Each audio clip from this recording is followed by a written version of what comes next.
author of Social Mobility Myths, and he's in our Brighton studio. Peter, good evening to you. Hello, Huw. Thanks for joining us. I'll be with you in a second, because I've also got with me the young entrepreneur, Amar Lodia, who's the Managing Director of the Small Business Consultancy. And it's good to have you with us, Amar, as well. Thank you very much for coming.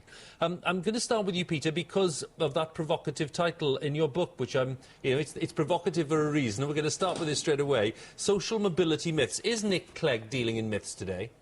Well, I think there's a huge over-exaggeration of what the problem is that we're facing. Two of the myths that I talk about in the book, the two key myths, the first one is that we have very little social mobility in this country. It's just not true. If you divide the population into broadly 3 occupational classes, what you find is that half of us are in a different class today than we were born into, than the class that our parents were in. So there's a huge amount of movement. There's movement up and down between these classes. There's actually fewer kids born into the working class who stay in the working class than move out of it, than move up. And more than a third of the children born into the middle class fail to hang on to a middle class status themselves when they get to adulthood. They slide down the system.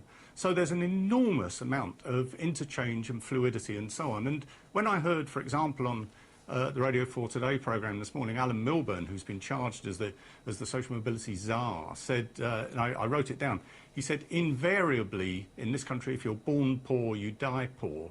I was just appalled, because that is so untrue, and it sends out such a bad message to youngsters out there who are being told by government ministers and main advisors that the system is closed and there's no opportunity and so on. And actually, there's huge opportunities. OK, well, let's pick that up with Amar here, because, you present what for many people would be a shining example of someone who's made a pretty dramatic journey. Are you actually proving Peter right on this, which is to say that people do move on? Well, from my point of view, running an entrepreneur-led social enterprise that empowers people through enterprise, especially young people from marginalised backgrounds, to set up their own businesses and create their own opportunities, where obviously this is what Nick Clegg's talking about today, is actually giving people more opportunities to kind of branch out and kind of merge with successful people. Breaking the cycle is my key theme here. Somewhere along the way, we need to be able to break that cycle. Peter's point is that there's actually quite a lot of social mobility already happening. It works in different directions. Do you think he's overstating that? Do you think that social mobility is nowhere near where it should be? Well, I think social mobility is really about empowering people through motivation, raising their aspirations, and it's a much more wider argument than what's been discussed today, just about internships and jobs. There's a whole raft of different arguments here around social mobility. On the question of principle, and I'll ask you both about this, Peter, I'll come to you in a second.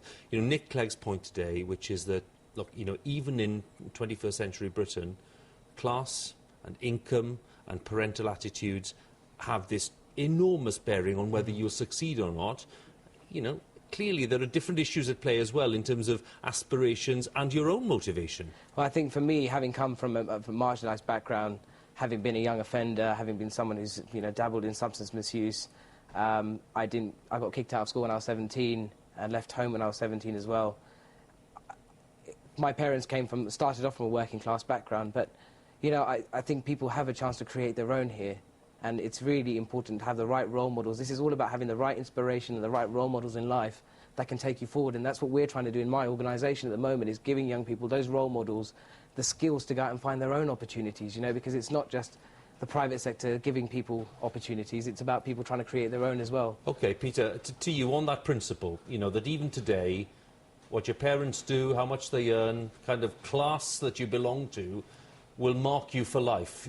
Well, that's essentially the case, isn't it? Yeah, well, no, it's not the case. I mean, with the exception possibly of some kids born into terrible backgrounds right at the bottom of our society, where I think they have got insurmountable obstacles to climb, largely as a result of very bad parenting, but we're talking about a very small number of households there. For the rest of us, it's not true. I think I've looked at research that was done. There's a wonderful study that's been running in this country of 17,000 kids all born in 1 week in 1958.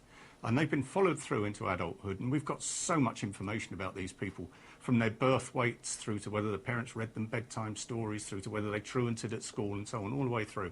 Now, if you analyse all of that, hundreds of variables, and you stick them all into a great big model and you turn the handle, what comes out is that the key predictor of where those people end up in terms of their occupational success or failure is their ability, measured by a simple ability test at the age of 11. And the second factor, which is where I would back up what Ammar's been saying, second most important factor is motivation.